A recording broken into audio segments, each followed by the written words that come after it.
Hey everybody, Mark McMaster at Remax Center Realty, back again for another video, just how the real estate business works. Today I thought we'd have a really interesting and frank conversation on how real estate agents are paid. I think we've heard a lot lately on the subject of compensation with real estate agents and how people think a lot of real estate agents are overpaid, and maybe some of them are.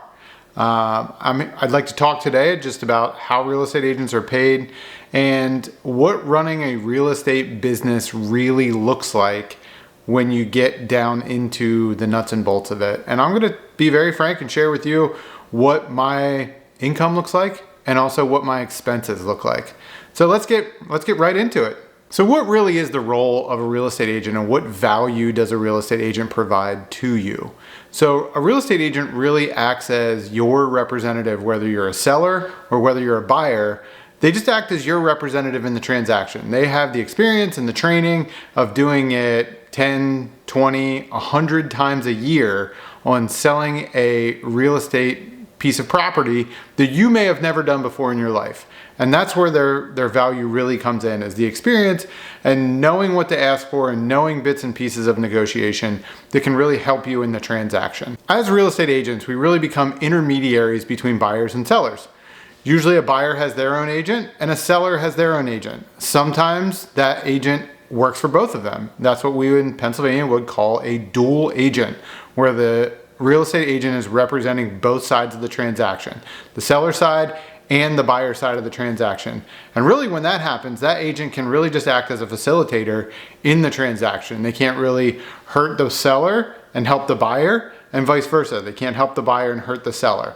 So when I explain that to my clients about the potential of working as a dual agent, I tell them I'm really acting as a facilitator. In that case, really the buyer wants to buy and the seller wants to sell. So I help put those two sets of people together and make the transaction come to closing. So buyer gets a new property, seller gets paid. A lot of the value that we bring to a transaction comes in marketing knowledge, what we can do to get that property sold, some negotiating knowledge. I've spent countless hours in negotiating classes. I've spent a lot of time on my own reading books about negotiation. Chris Voss, Never Split the Difference, one of my favorite books. And I've spent a lot of time with that. I teach negotiation to all of our new agents as well. I've gone to very specific classes. I hold a Master Certified Negotiation Expert designation that I spent a lot of time getting, multiple classes and multiple iterations of it to get that designation.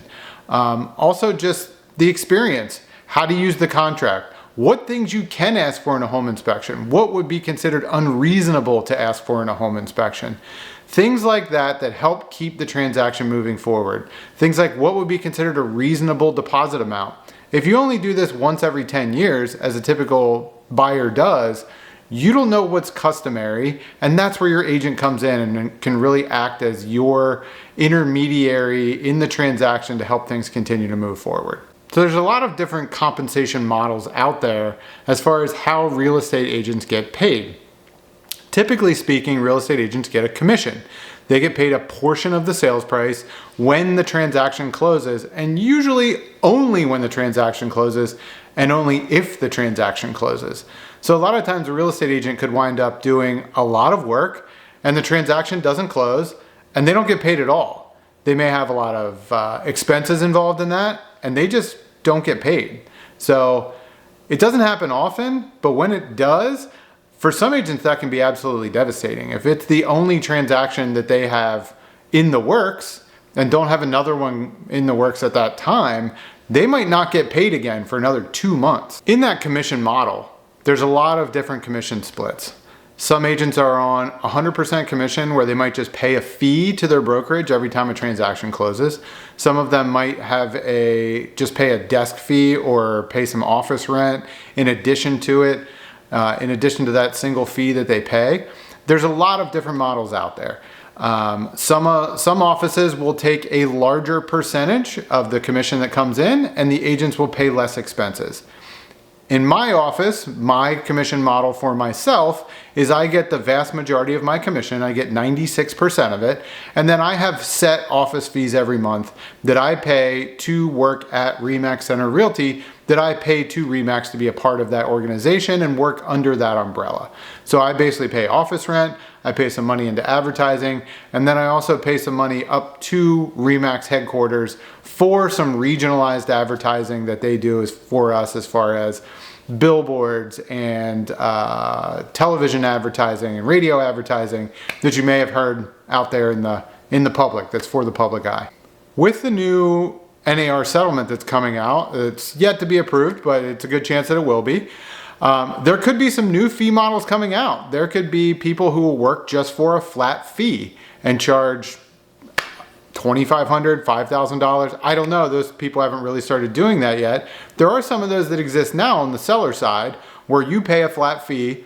They don't really do a whole lot for you. They just put your property in the MLS and they look to you to help schedule showings, do really any kind of marketing that you want to do. And they just kind of put it in the MLS so other realtors will know about it and you can kind of see what's going on and be part of it. You're going to do most of the work and they're just going to charge a flat fee whether your property sells or not. You may also see an hourly fee model come out. People that will try to work like attorneys. And that may not be a bad idea either, depending on what the hourly rate is. I would foresee that agents then would be charging for every single activity that they do on an hourly basis. You send your agent an email, you get a fee for them replying to your email. Or they set you up on an automated search, you pay a fee for that. If you go to showings, you pay a fee for that. So it may be helpful to keep the costs down for you if you're working as a buyer and they're looking to you to pay for that. I had a client that I worked with before that wanted to pay me an hourly rate to work on a short sale property that he was interested in buying. And after we talked about what might be involved and how much time would be involved in that, he decided that that probably was not a good idea, as he would have paid me regardless of that transaction closed or not, because it was on an hourly basis. And because it was a short sale and those were very difficult transactions, that never did close. So he would have paid me and still not bought a property, and then would have had to pay me again to buy another property. Even market conditions can affect how agents get paid, agent compensation. So right now, typically we're in a seller's market and have been for the past couple of years. The past couple of years, if the property's priced correctly, you put it in the MLS, it sells very quickly. Generally speaking, that drives down agent compensation. You've heard the standard commission, and I love using my air quotes, the standard commission of 6%. There really is no standard. All commissions have been negotiable for as long as I've been in the business, which is over 20 years now. And you see all kinds of different commission models out there. I've charged people well over 10%, and I've also charged people literally $0 to sell their property because of extenuating circumstances. I've credited people back commission for different things for extenuating circumstances. Commission's always been negotiable. But that being said, in a seller's market like this, knowing that we may not have to put as much time and marketing into selling the property, I may be willing to accept a lower commission rate from a seller to market their property. Also, depending on where they want to price it and what my opinion of the market value is, it may be a different commission rate as well. If I tell you I think your property is worth $500,000 and you say you want to list it for $450,000, I may take a lower commission rate because I'm fairly certain that property is going to sell immediately. And of course, getting a property under contract is really only the beginning of the transaction, typically speaking. There's a lot of things that go on behind the scenes that we do that take hours and hours and hours of work. So the opposite of that is if you want to overprice your property, if I tell you your property is worth $500,000 in my opinion, and you want to list it for $600,000, I may want a higher commission percentage because I'm going to spend a lot of time marketing that property because it's probably not going to sell for $600,000. So just talking about some of the expenses that we pay as real estate agents, it's really like running your own business. My business partner, Kate, who's also the broker of our office, likes to equate it to a pet shop. You have to have inventory, you have to have advertising, you have to pay your office rent, a lot of stuff involved in there. So in my office, I pay things like office rent. I have an assistant to help facilitate these transactions, who works full time. I have to pay for advertising so I can generate more business. I have to pay to drive around and show people properties all over 3 different counties. So there are a lot of expenses involved. So my expenses equate every year to a little over $10,000 a month, and that's before I pay myself. So the average transaction in Centre County is about $350,000.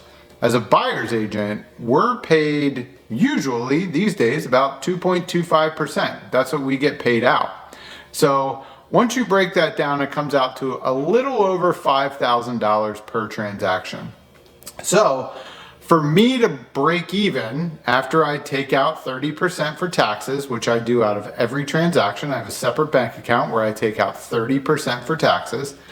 After I take that out, I need to do 24 transactions before I can start paying myself. The average realtor in most markets does 6 transactions a year. Obviously, I've been doing this for a long time. I have an established book of business, so I have to do things like have an assistant or I would go absolutely crazy. So my team, our goal this year is to do nearly 100 transactions. I have 5 people on my team, so not all of that commission money comes to me. I get a little piece of what they do, I give them leads, and they help me with more transactions. So for me to just break even, I personally, based on my commission splits, have to sell at least 24 homes. So every month I need to sell at least 2 homes. And people think, oh, you only have to work twice? When we talk about commissions paid on the listing side transactions, typically in this market, they're a little bit higher than they are for buyer's agents. The split that we typically see in our market is a 55-45% split between a listing side and a buyer side. The listing agent usually has a lot more expenses involved. For my listings, I pay for professional photography. I usually have drone videos taken. I usually do a video house tour. I'm putting them in a lot of different places and sending out postcards to the neighbors to let them know the property is available. So if they know any friends or family that might want to live in their neighborhood, that's also additional advertising. So I spend a lot of extra advertising to attract people to purchase that property whenever I list them. So that's why we've typically seen a higher percentage go to the listing agent. That's not always the case. In some markets, they split it 50-50 or some other percentage split. So just to summarize the video for everyone, there's a lot of different commission splits out there. When you look at what you think realtors get paid versus what it costs to make that money, there is a big difference there. It's just like running a business. We're running a business where we are usually the only salesperson. So it's like running an insurance company and your insurance salesperson is also you. So unless you have a lot of other employees, that's typically, you spend all of that advertising and business building money. And then you're also the salesperson that has to make all the income to pay all those expenses and make the income. So if you have any questions about compensation and negotiating a commission with a real estate agent, or you just want to have a conversation about it, I'm always open to that. I like to be very transparent and let everyone know how the business works. I teach all of our new agents in our office. I'm transparent with all of them. I love to be transparent with all my clients and customers as well. I'm happy to tell you exactly how it works. I'm happy to show you exactly how much money I spend. There's a lot of risk involved in running your own business, no matter if it's being a real estate agent or opening up a mechanic's garage. There's a lot of risk involved. There's a lot of upfront expenses to hopefully get paid in the end. This is one of the businesses where we may not get paid at the end. We may put a lot of time, effort, money, investment into marketing or work where we may not actually ever get paid. I worked on one transaction for 7 years that never closed, and I had a lot of time in it. It was a large commercial development deal, hundreds and hundreds of hours involved in that. Would have been one of the largest transactions I've ever closed in my entire life, but unfortunately for me, it never closed. So I didn't get paid anything for that. And sometimes that happens and you just have to move on. So it is a risky business, but it can be a high paying job if you're willing to take those risks.